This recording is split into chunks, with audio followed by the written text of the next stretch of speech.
to DRS. You are all welcome here. About 12 miles away in Derby, more than 100 people visit Derbyshire Refuge Solidarity each week for help with settling in the UK. Many of the men, women and children say they've escaped war and conflict and travelled thousands of miles across several countries to be here. Staying in the hotel, you think that's what's happening to you back at home, and staying in the hotel is, to be honest, it's boring, and we want to go outside to give a voluntary activity as much as we can, and also we want, if we can get opportunity, allow us to work, we want to work to help to be independent first, and also to contribute something to the UK also. The only time I felt safe it was when I arrived here in the UK.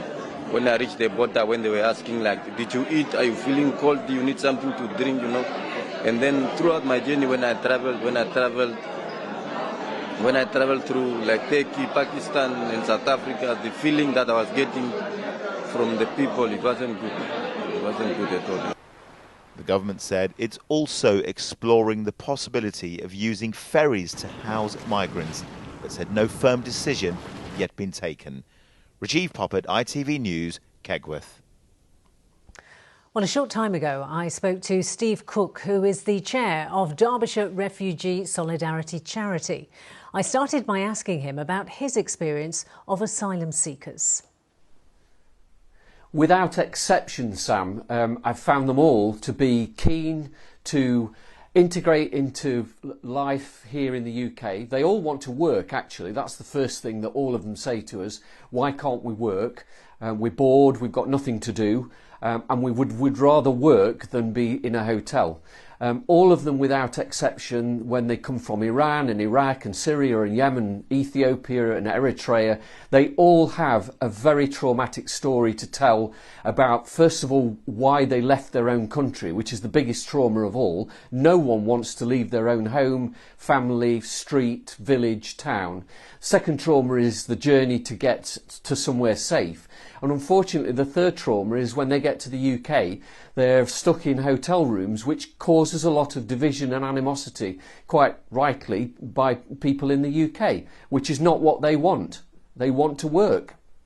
And speaking of the government, how should they be treating asylum seekers, especially in light of the announcement today?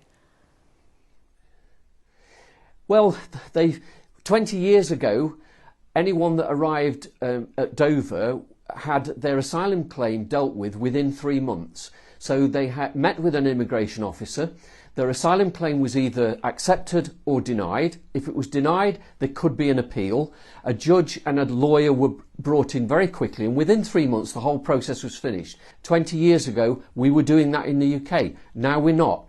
Most of the asylum seekers that I know in Derby, and I meet hundreds of them every week, some of them have been waiting 15 months, 18 months, 2 years to meet with an immigration officer for the very first time. So that's the fundamental problem, that the asylum system is completely clogged up, because the Home Office, until this year, have not had enough immigration officers working to deal with the asylum claims.